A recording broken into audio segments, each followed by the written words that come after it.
এই পাহাড়িয়া মহাশক্তি ব্যথা যন্ত্রণা উঠে যাবে আসল যা লক্ষ্য করে চলে আসে বাদ ব্যথা অবশ্য পাহাড়িয়া আজকালটা তৈরি হয় পরিস্থিতি শহরে জমলা গাছযাত্রা মানুষের মানব শরীরে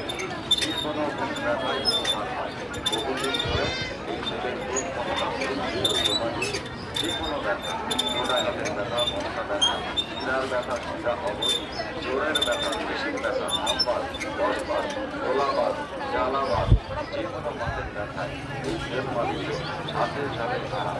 ব্যথা যদি পুরনো হয় এই তেল মালিশের পর সামান্য গরম সেঁক দেবেন ইউজিং ফাইল ব্যবহারে ব্যথা একদম সেরে যায় পাহাড়িয়া মহাশক্তি এই বাদ ব্যথার তেল ব্যথা জায়গায় একদম গভীরে পৌঁছে দিয়ে সাথে সাথে কাজ